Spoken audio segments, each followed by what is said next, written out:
Good evening, Bante. Good evening. Good evening, Bante. Good evening. Okay.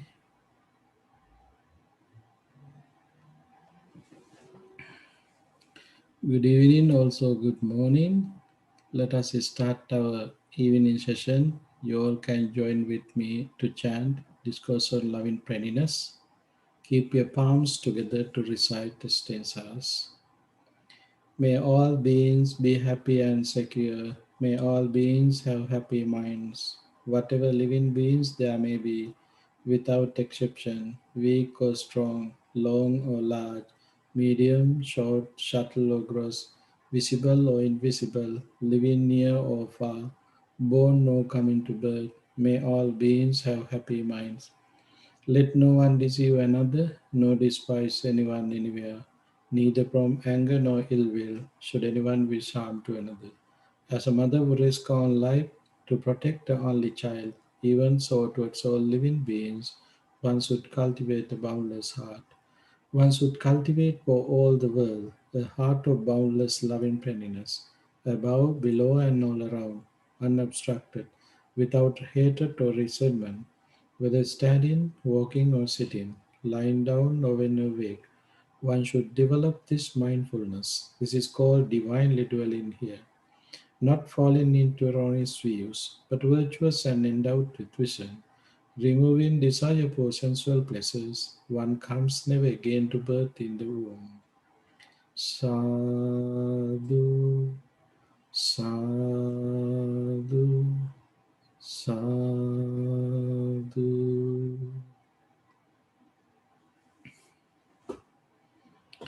Okay, have a comfortable seat.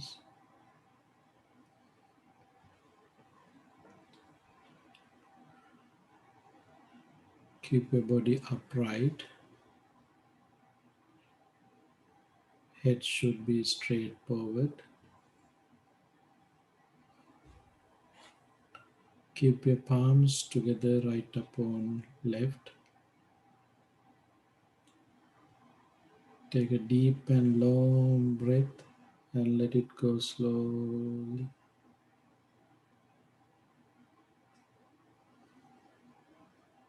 Again, take a deep and long breath. Let it go slow.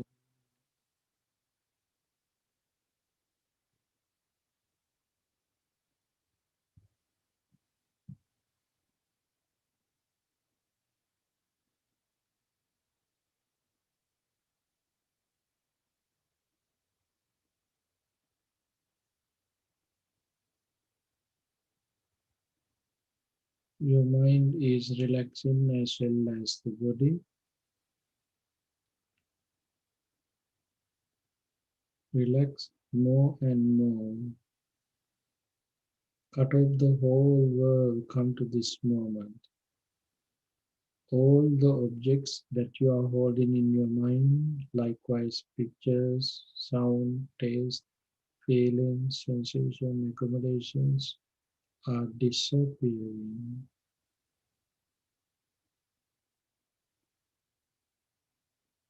Concentration is increasing along with happiness.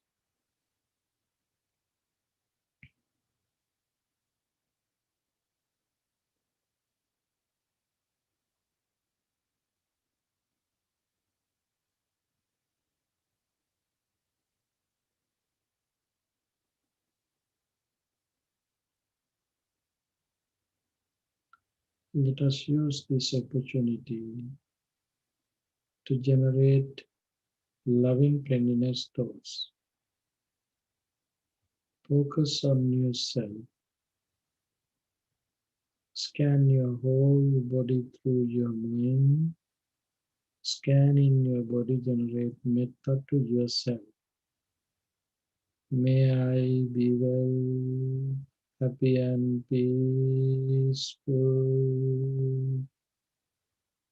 May I be well, happy and peaceful. You feel wellness, happiness, sorrowlessness, and painlessness.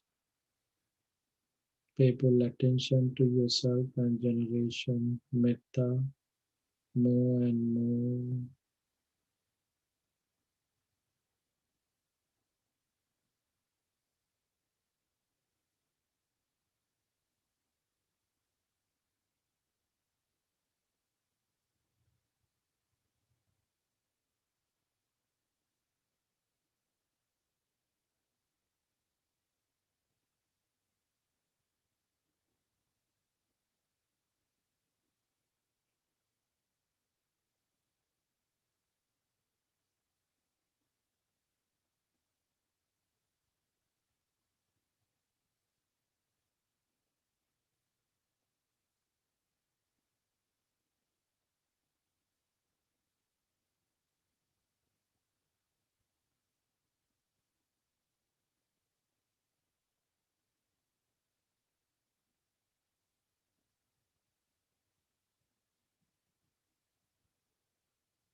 Let us share this metta with others.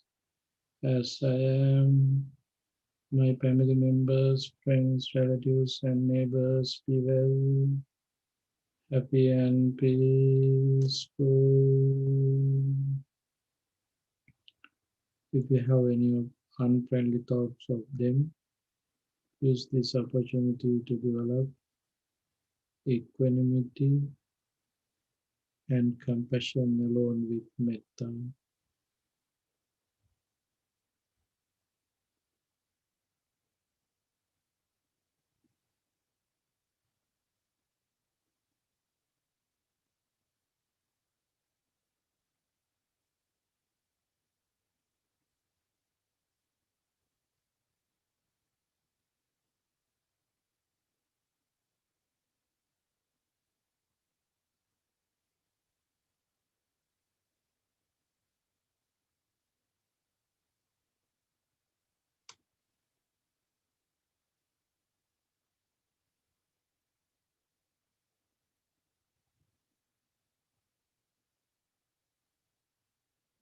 Let us extend all living beings in this country.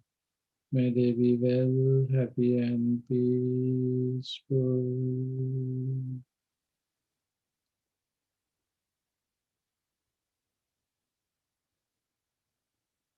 All living beings on this continent, may they be well, happy, and peaceful.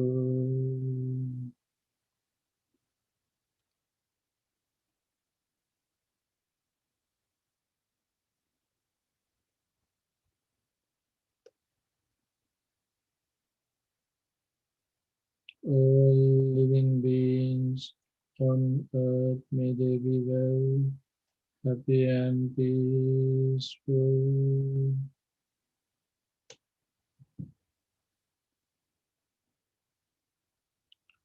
All living beings in this galaxy, may they be well, happy, and peaceful.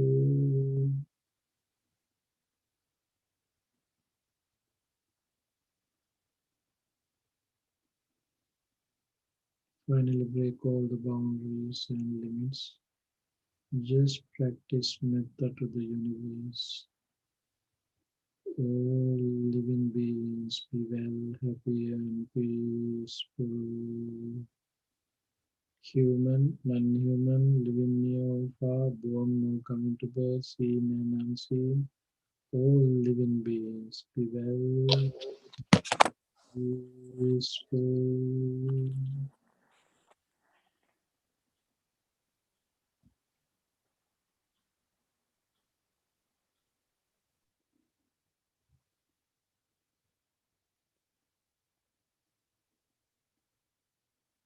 Just practice metta, breaking all the boundaries and limits.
Being in this metta upliftment, continuing mindfulness, let us practice mindfulness of breathing meditation. Mindful breathing, breathe out, breathe in, breathe out, breathe in, breathe out. Pay full attention to your inhalation and exhalation. To watch your inhalation and exhalation, particularly to breath, keep your mind end of your nostril and watch your natural inhalation and exhalation. When you are breathing in, understand breathing in. When you are breathing out, understand breathing out, breathing in, breathing out. Developing your concentration, be aware whether it is a short breath or long breath. When you are breathing in a short breath, understand as a short breath. When you are breathing in a long breath, understand as a long breath, as well as exhaling. Breathe in, breathe out. You can see the nature of your breath. Short breath, long breath, comfortably breathing, and having some difficulties breathe in and out. See all these nature and where air is touching, what is happening to your lungs, your belly, nose, where it's going through. You can see all these things. Develop more and more your mindfulness. Developing your concentration, try to see how important the breath is for this life. This life is depending on the breath. Whenever you stop the breathe in and out, that would be the last moment of this existence. Breathe in, breathe out.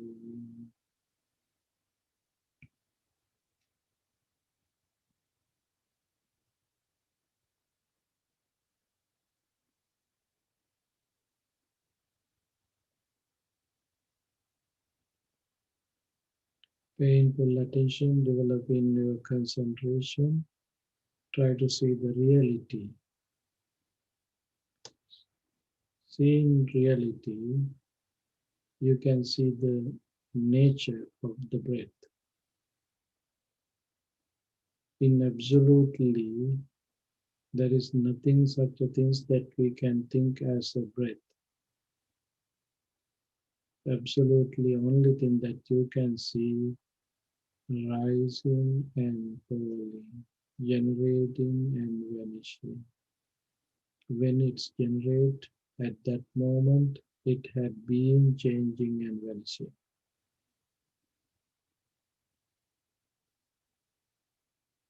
In here, only the process you can see.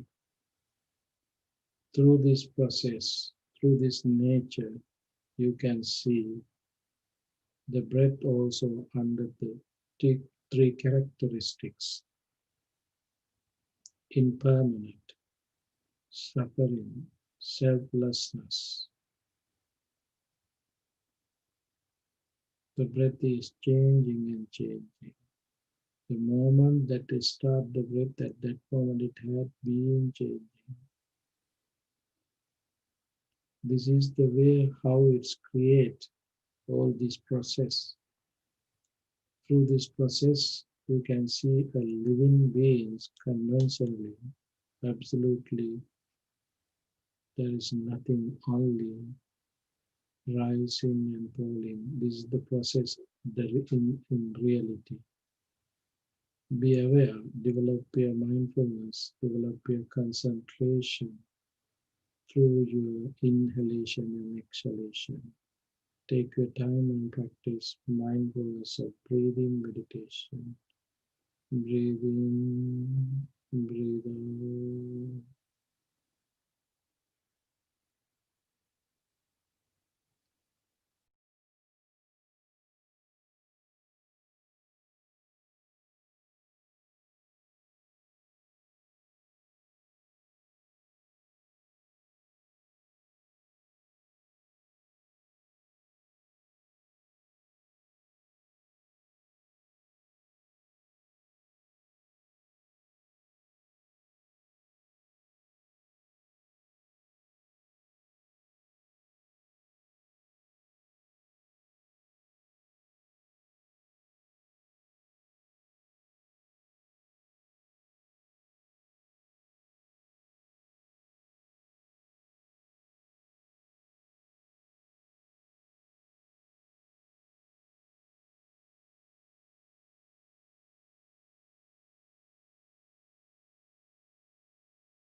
Dukkhapattacha nidukkha Bhayapattacha nibbaya Sokapattacha nisoka Hontu sabbe pipanino. May the suffering be free from suffering. May the fear struck be free from fear. May the grieving be free from grief. So too may all beings be. Sadhu, sadhu, sadhu.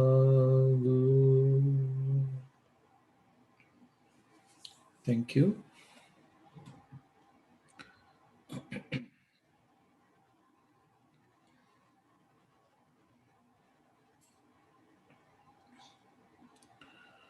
Okay, let us have our Dhamma sermon. We are in Dhammapada, stanza number 124. Pani miche vano nassa haraya panina visam. Nabbanang visaman veti natti papang akubbato. Dear friends, last day we talked about the merchant and how merchant is getting ready to protect himself, and also the person who is willing to live long, how he is protecting from the protecting from poison. Same way we have to protect ourselves from the evil deeds. In here, this is tensa. Panim hiche vano nassa haraya panina visan nabbanang visaman veti natti papang kubbato. If no wound there be in one's hand, one may carry poison in it. Poison does not affect one who has no wound.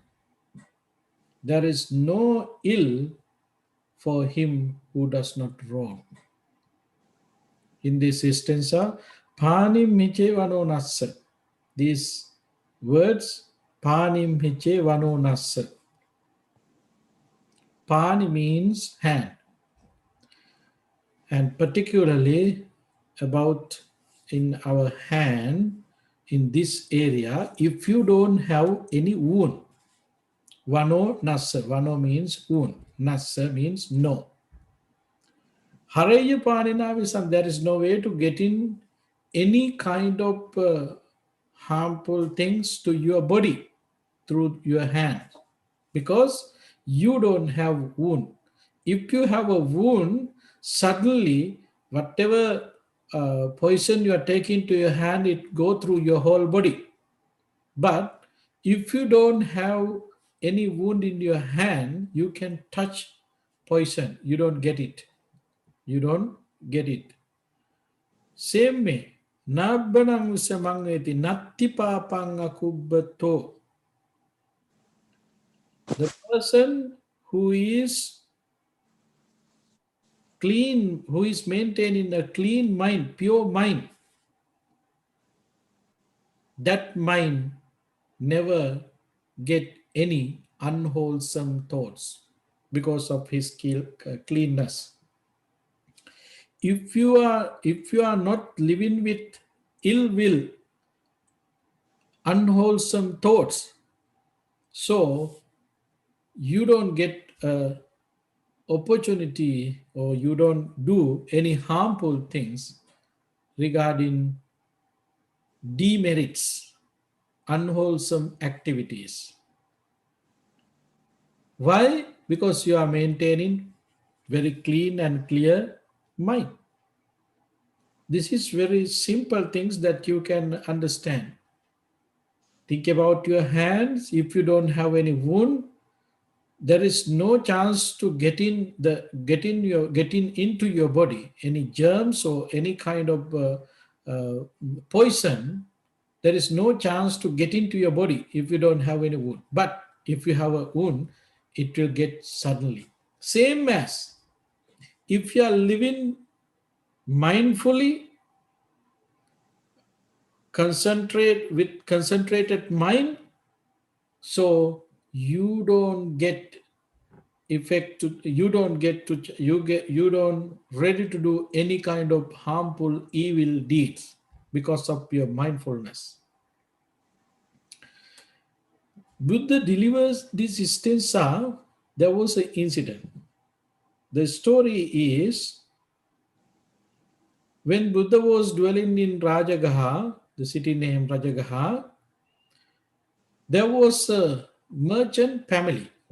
That family, they got a baby girl, baby girl, and she was very beautiful, attractive.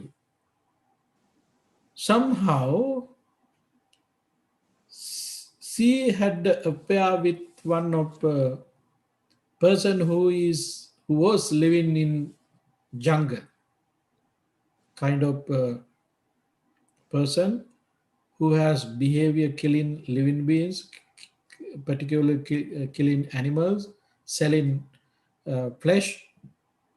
That kind of lifestyle he was maintaining. Somehow, this lady got married to that person. Her parents was not accepted that. Then they thought they don't have any they don't have any connection with with their children. Then they thought she died.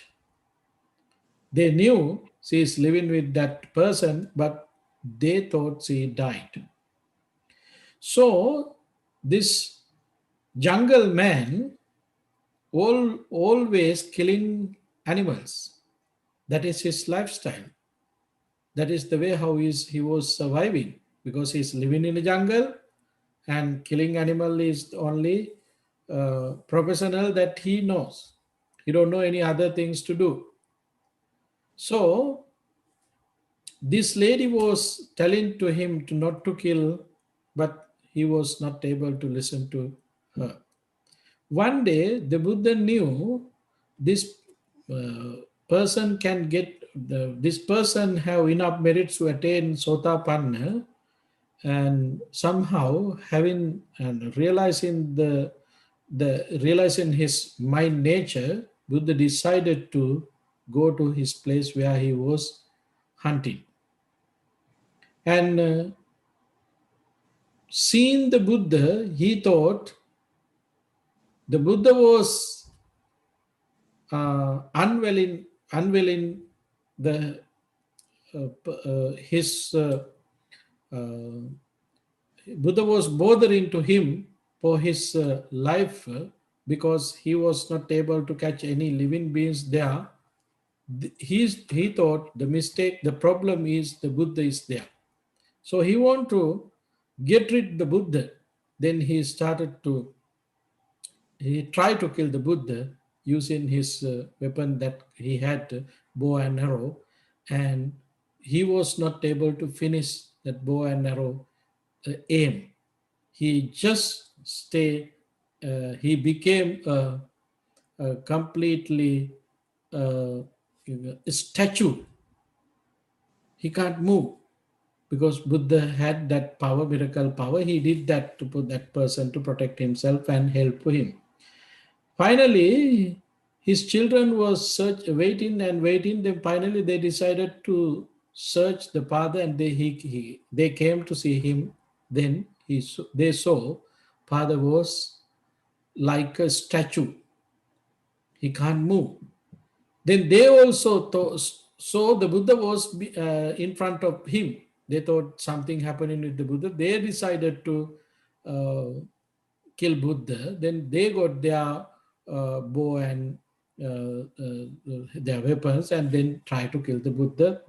Same thing happened to his children too. At the end, his wife and all other ladies who were there came to see them. When they meet in them, they all became spiritual. Then they realized what was there. Then apologized to Buddha, and then Buddha released all these people, and then finally they were make up their mind to listen to the Buddha. Then Buddha gave a Dhamma sermon. At the end of the sermon, most of them attained Sotapanna. Buddha was giving this, sharing this story with the other residents monks, and then the Buddha did not mention about the lady from Rajagaha, the city named Rajagaha, from Merchant family.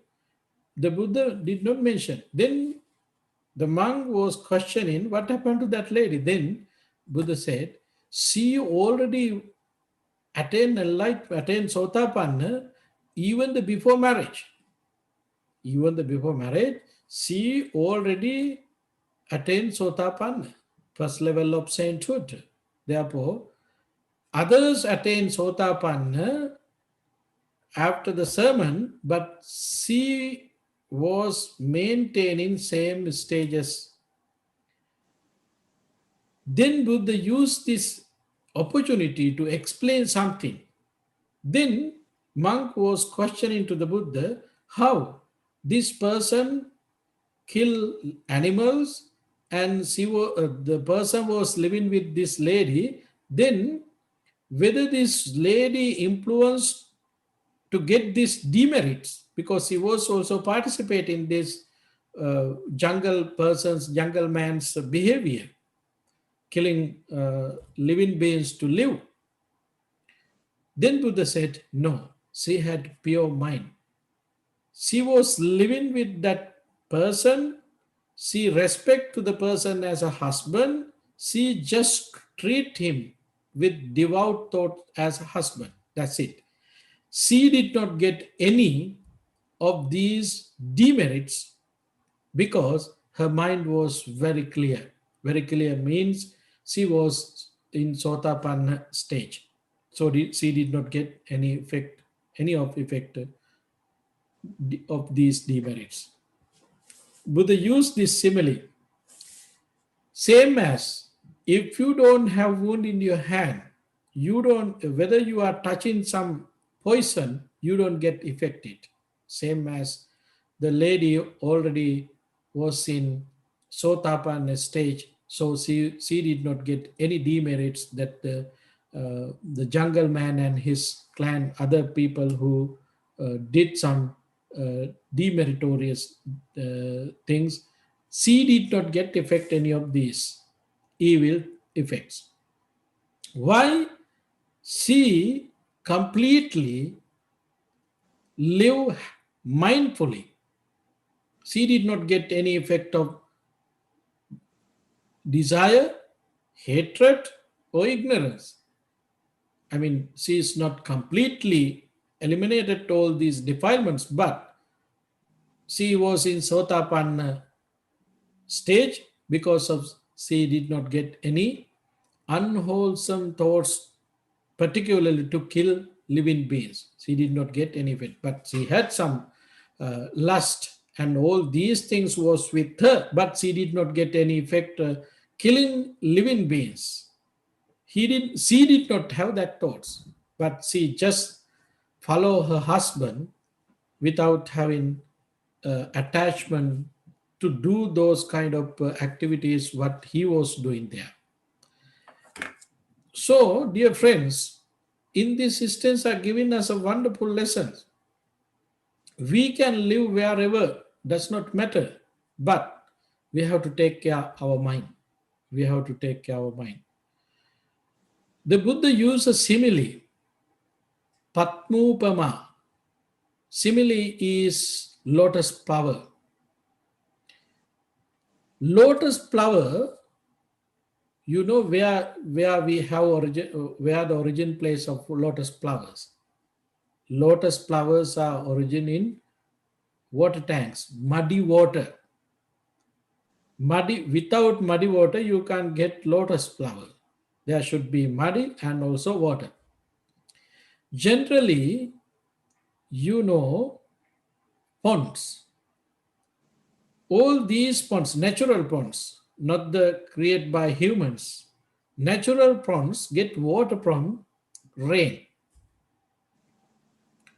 When they have rain, get into earth,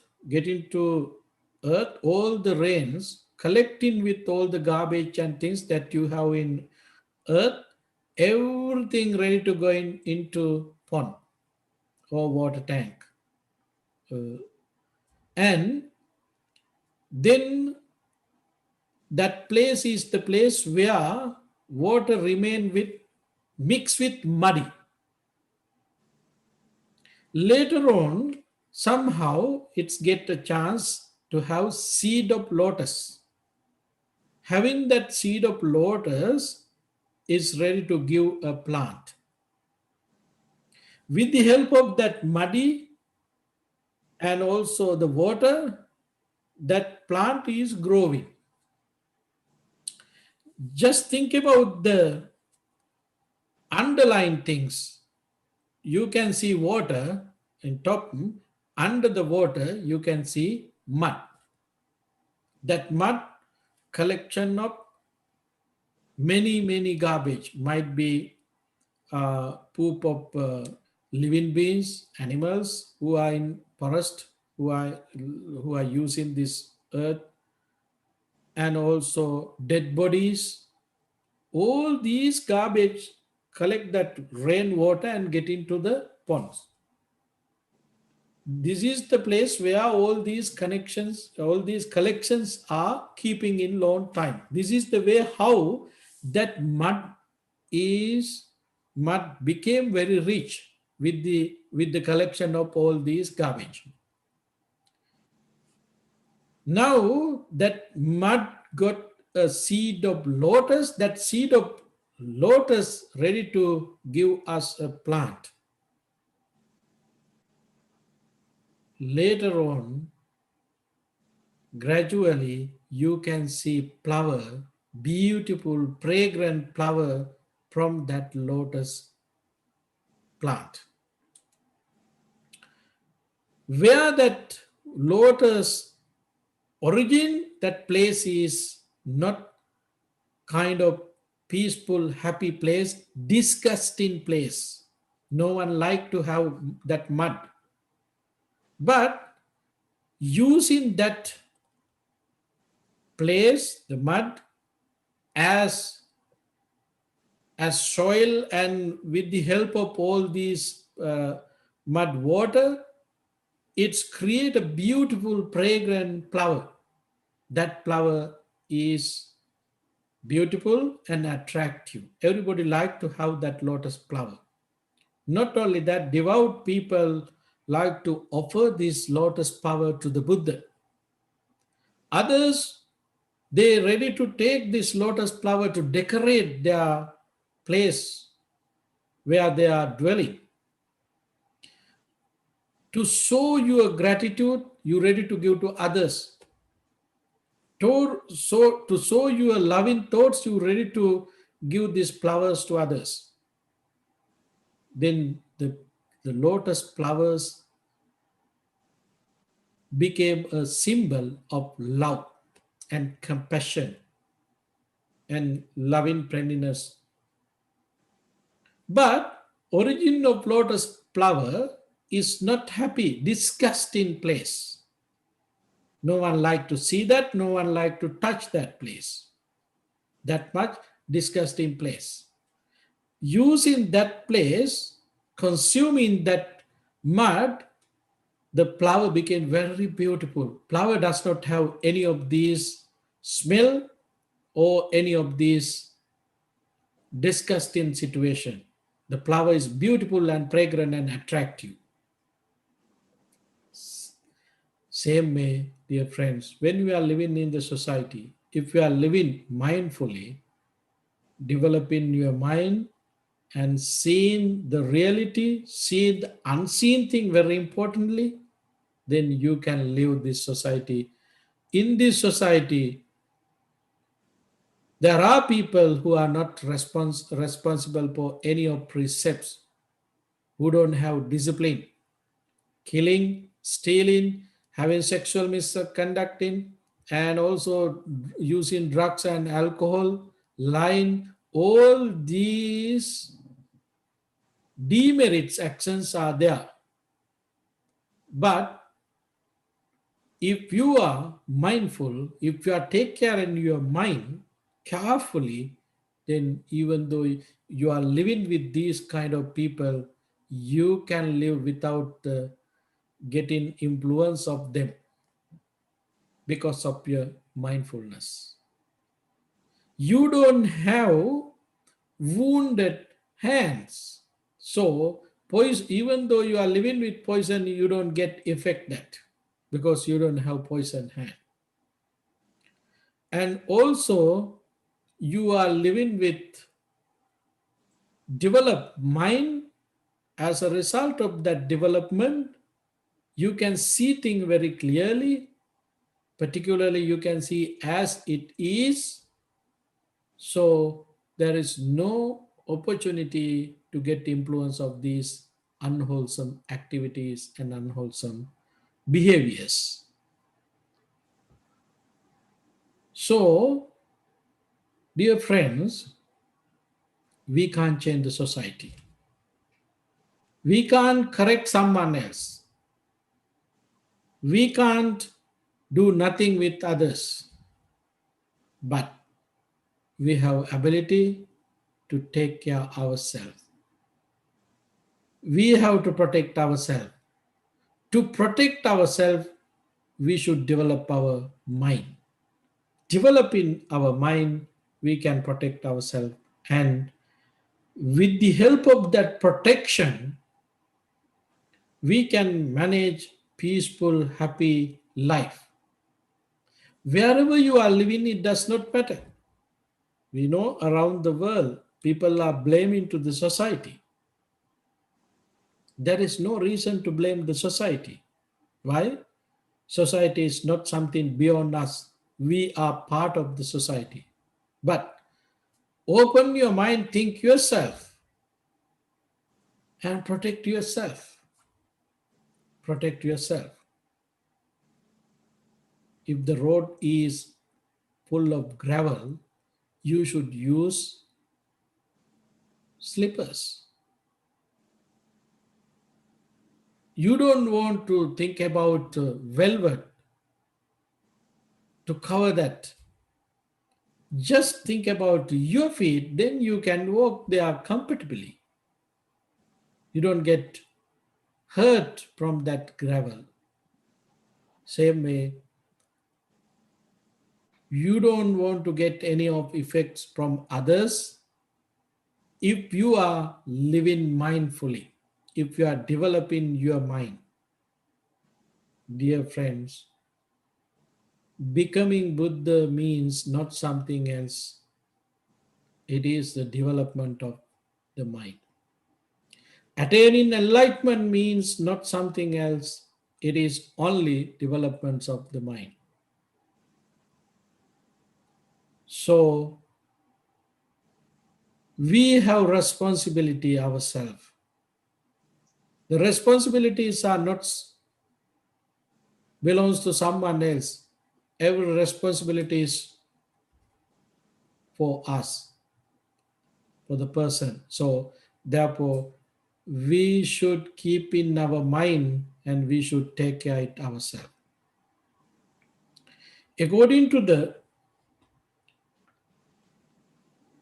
Mahahati Sutta, sounds, feeling, sensations, accumulations are not something coming from outside. All these objects created by your mind.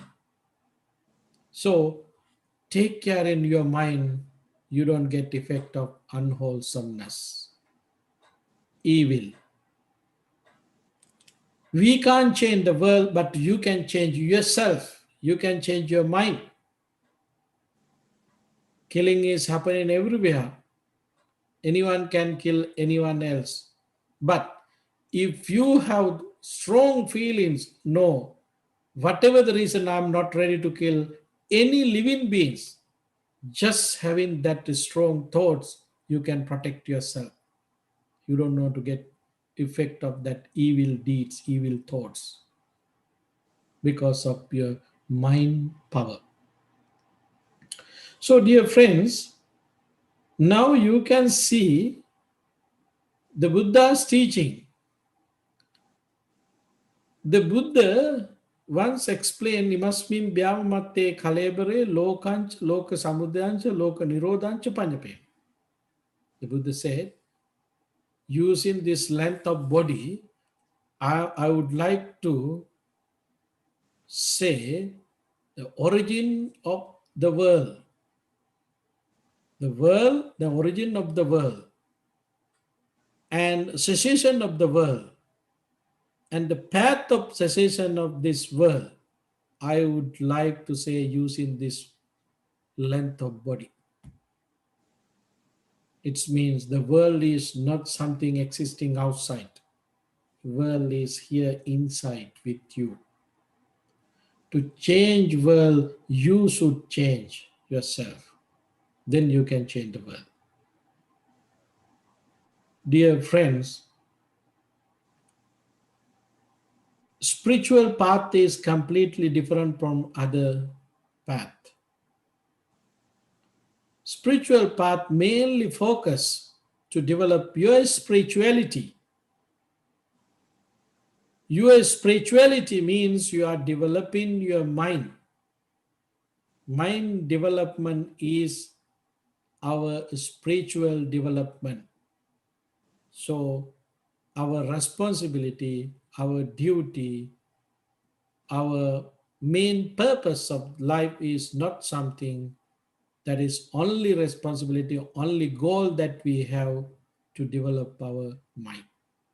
That developed mind, guaranteed mind, not to happen any evil deeds. If you are develop your mind, there is no any way to get effect any unwholesome, to do any unwholesome activities. So we are trying to come to that level, applying all these methods, collecting this Dhamma method, Dhamma series. You can develop your knowledge, developing your knowledge, develop your courage, energy to practice this Dhamma. Uplift your qualities, uplift your mind, then we can find our own liberation without getting effect from these unwholesome deeds.